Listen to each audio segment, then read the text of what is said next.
Ako, talagang maliwanag na staged yan.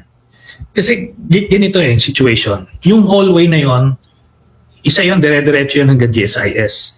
Merong partition siya na pinto. Yung pinto na yon can only be opened from the Senate side. Kasi kung isasara mo yon, hindi makakapasok yung nasa galing sa GSIS. Yung mga NBI nando doon sa GSIS side. Hindi sila, wala sila doon sa Senate side, doon sa Senate perimeter. Alam nila Aplaska na nando doon yung mga NBI. Kaya ngayon, nagbihis sila, nagsinabi niya, ando doon sila, yung NBI sa kabila. At tapos, so ngayon, nakita mo from the formation, nagkasad na siya ng barel, tapos yung mga media sumusunod sa kanila, pero pinigil nila yung media. Tapos pumunta sila doon sa may sulok. Then, in just a matter of seconds, biglang nagpaputok na. Kumaga, sila yung nag-instigate. The NBI was not trying to enter the Senate premises. They were not trying to serve a warrant kasi may stand-down order. Kaso nag-initiate sila. Sila nag-instigate noon. Kaya na ngayon, tas biglang nagputukan. Nakita mo yung ginawa niya doon sa media. Hinarang nila, pero hindi nila itinago yung media because they made sure na ma-witness ng media, marinig nung yung putukan to sow chaos and panic doon sa labas. Kasi binobroadcast eh. Not only locally but internationally. So nagsow sila ng chaos para makagain ng sympathy na parang inaapi sila na itong si President Marcos nagmamarsalo na, pinipwersa. Tapos, at the same time, they're hoping to use that, yung incident na yan, na ginawa nila para makakuha sila ng injunction doon sa Korte Suprema.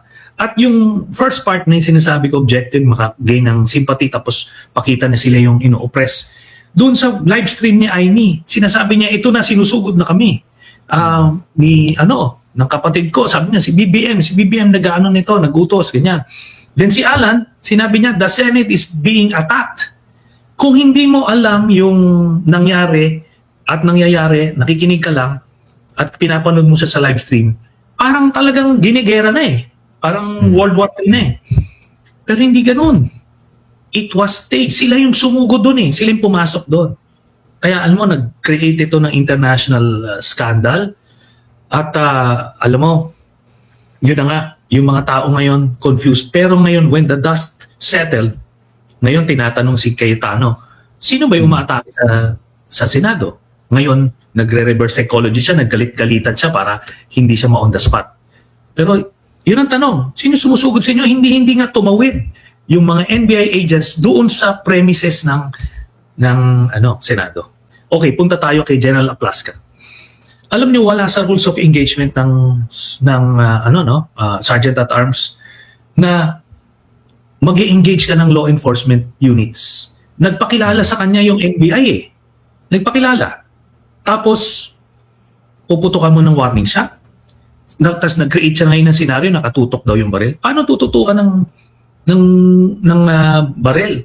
Nandoon nga sila sa side na yun, kayo yung nagbukas ng pinto eh. Di ba? Hindi naman, hindi naman buo yung hallway na yun. So, pero pinutukan niya. Kaya alam mo, ako yung NBI, kasuhan nila ng attempted homicide itong si Aplaska kasi sila, they were there because they were mandated to protect the premises ng GSIS kasi ni-request sa kanila. And even assuming magsiserve sila ng warrant, it was their duty, legal, order yon. Ito, hindi private army. Yung Sergeant at Arms, ginawang private army nito ni Aplaska eh. Ginamit nito ni Bato na talagang shield ito, naghahanap siya ng shield kasi wala siya, no way out siya dito. At kung iniisip niya, mapoproteksyonan siya ng Senado, hindi yan. Kaya nakita mo, tumakas siya. Because he knows that na at some point, untenable yun.